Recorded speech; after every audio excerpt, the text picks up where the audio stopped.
Hello, everybody. Marcus Guiliano here, your host of In the Weeds, real tales from the restaurant industry. And who's joining me today? Josh Sapienza is joining you today. Hi, Josh. How's it going? Never better. How are you? Awesome. So, Josh, this is going to be a great interview. You've got a lot of cool things going on. You've got a lot of great experience. So I'm really excited for you to drop a lot of knowledge to our listeners here. So first off, you were in the restaurant industry, managing a nice sized restaurant, correct? About 20 years in restaurant ops. Yeah. So you've seen a lot of stuff. Pizza to foie gras, burritos to celebrity chef driven concepts. Two coasts, in the middle a little bit, mostly East Coast. What is the number one thing, or what are the top couple of things that the small restaurateur is lacking? Maybe the mom and pop, maybe the restaurant that's doing $1 million. What are they lacking? Oh man, outside perspective, and probably 9 times out of 10, a lot of the problems are labor driven, whether it's smart hiring and interviewing practices or just consistency in terms of consequences and documentation, not getting rid of people fast enough. And letting other people, I just this morning was telling an operator, well, you need to make a decision, either start being consistent with consequences like a parent, or just give them the keys. But eventually you have to decide who's running your restaurant. Exactly. Anybody who has problems with staff or when they're fun to fire, I give them Dan Kennedy's book, No BS. I don't even know what it's called. But I'm like, you read Dan Kennedy and you need to understand every employee is a profit center. And if they're not making profit, there's no reason to have an employee, and stop making excuses for them and this and that. And just it's an eye opener. So I will read Dan Kennedy. Yeah. I love his books, all of his books, but his No BS Management is a really good book. It's an eye opener. Everybody who reads it thanks me. They're like, oh my gosh, I have a new light on my business and my employees. So it's great to be nice. It's great to have employees, but you got to have productive employees. They got to make you money. So that's the bottom. That's what employees are for. And the biggest problem I find is that owners don't tell the employees that's what they're there for. You're here to make me money. If you're calling out sick, if you're screwing up, if this and that, I need to step in and do the job. I had a conversation with one of my staff members last night, because you didn't do it on Tuesday night. I did it, and it's not my job, because you have your job description. I have my job description. So, all right. So you've been in the restaurant industry for 20 years. You've seen all kinds of operations. Now you help restaurants. Now after operations, I spent some time in commercial real estate and boutique investment banking. So kind of took myself outside of the 4 walls to see how everything comes together globally. And now I'm a hospitality consultant who's working on launching a full launch on an AI-driven restaurant concierge app. Great, which we're going to talk about that AI. AI is super hot right now. It's the way of the future. So now you have like a hotline, don't you, where restaurateurs can actually get some advice from you on Facebook? Yeah, a couple of open forums. One is more like a community forum. It's a Facebook group that I moderate. And another is more of a Dear Abby kind of format, where it's long form answers. People write in, and that's hospitality helpline. It is like a hotline, but it's a written responses instead of on the phone. And that's been pretty rewarding, both of them actually, because you get instant gratification to see whether it's someone new who's just starting out, or an experienced operator who's just looking for an outside third opinion on something. It's just basically the kind of resource I wish I had when I was opening and repositioning outlets. It's amazing what technology can do now for us. Same. How we can connect with people is amazing. We can help restaurateurs in the everywhere from the Philippines to California, and connect and network and sort of mastermind virtually. So you help a lot of restaurants. What are some of the common things that restaurants are doing wrong that they think they're doing right? Because here's the thing. We're so busy as restaurateurs. We're busy as owners. We're trying to do all these things. A lot of us think that we're doing everything, but in reality, we're really not doing as much as we know or we think we're doing. So what are some what are we were talking about AI before we got on, some artificial intelligence, some apps and chatbots, and we were talking about just the foundation of a restaurant. So talk us through about how a restaurant can properly, is there a checklist they need to go through? What are they missing? What kind of perspective do they need? So I guess the question is, in a roundabout way, how do you ground a restaurateur to realize here's everything that you have to do? Wow. that's that's pretty you're distilling it all down pretty I wish it were that simple, because you have aspects from facility, M&R to or I mean even before that, deal structuring in terms of financing, real estate deals, that it's less of a question of they think they're doing things right and just don't know what they don't know, sort of, when it comes to that. Let me refine the question. When's the best time to hire a pro, a consultant, or a coach, or somebody who knows what they're doing? When's the best time? Well, when you find yourself needing more support than you've got, essentially.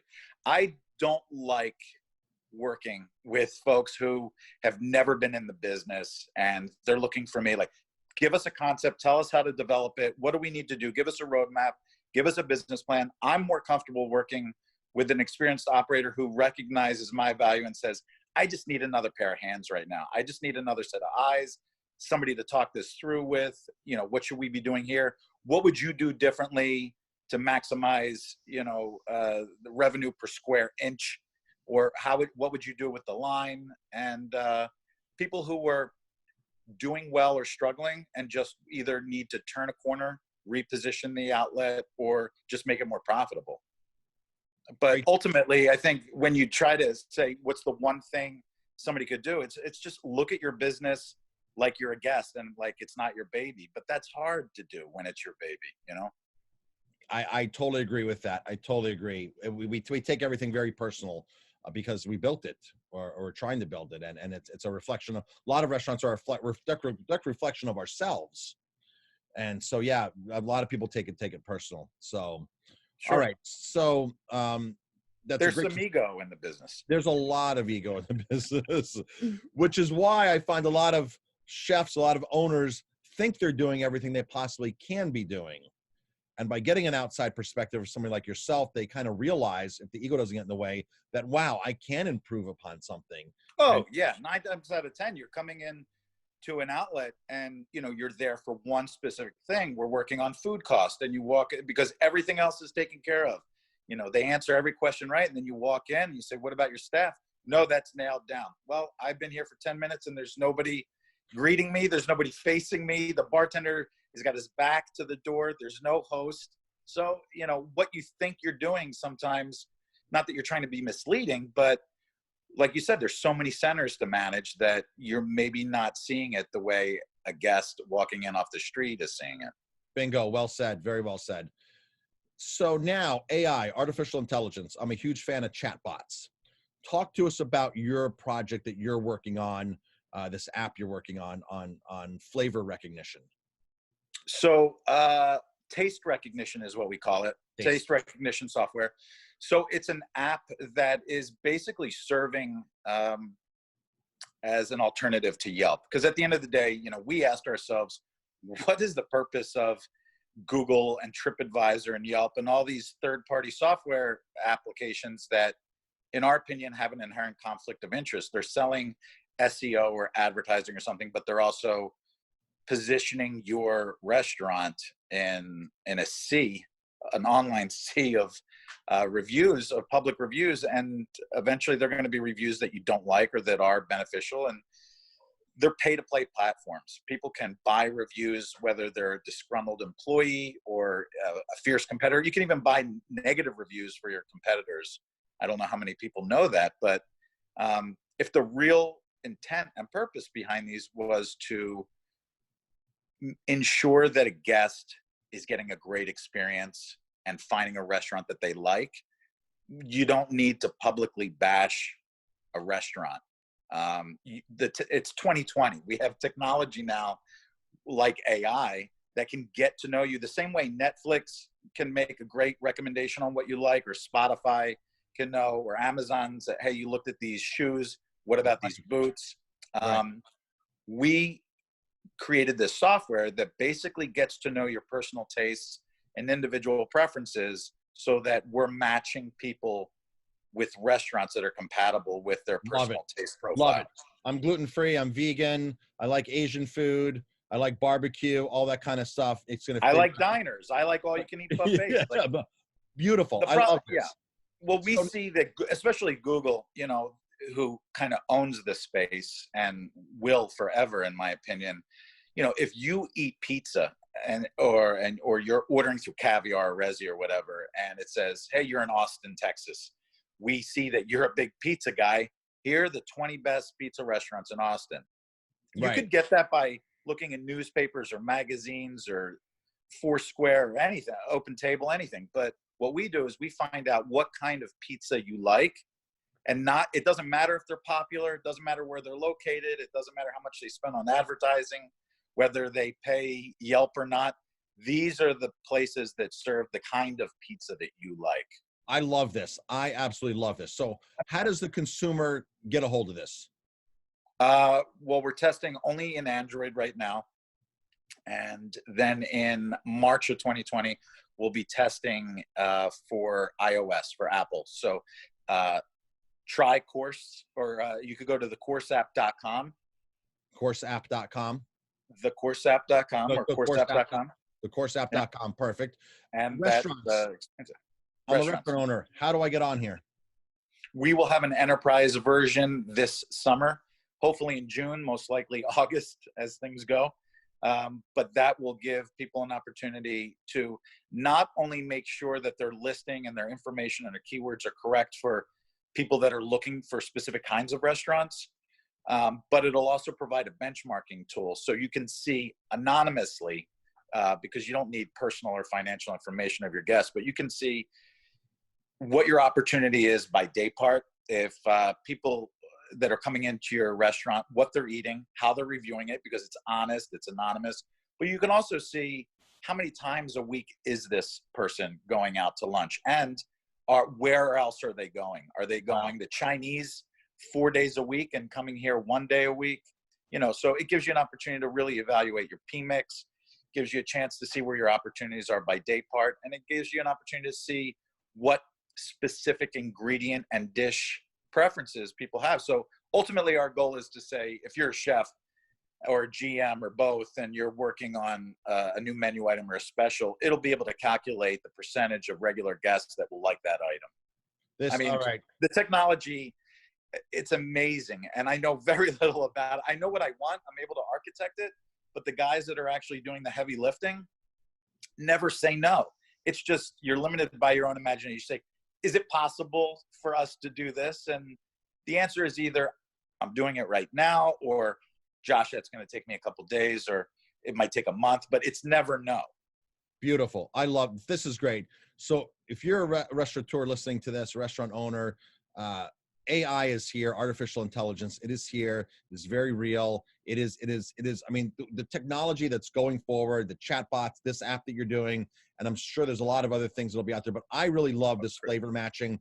As a restaurant owner, I'm excited about this. And as a consumer, when I'm traveling to my next conference, I would love to shorten the process of sitting there scrolling through, going through opinions of people that you've never even met before. You might have nothing in common with these people, but I mean, I have gone to the point where when you're scrolling through these reviews of people I don't know, I actually start trying to, break it down, say like, well, what else have they said? Like, do I share anything in common with this person? And you try to analyze a review, and you might only have 1 or 2 nights to go out to dinner, and you're wasting an hour looking at what other people think, when at the end of the day, one of our mantras, we have 2 mantras, I like what I like, and no one's opinion matters more than yours when it comes to taste.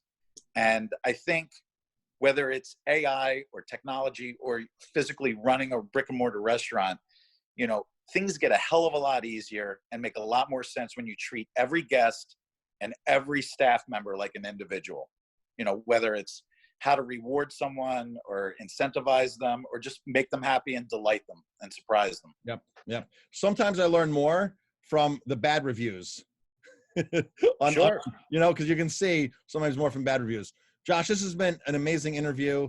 Thank you very much. I appreciate your time, and I cannot wait to personally use your app as the end consumer and as the operator. So I'm grateful for the call. I'm grateful for your time, and looking forward to your feedback on our app too.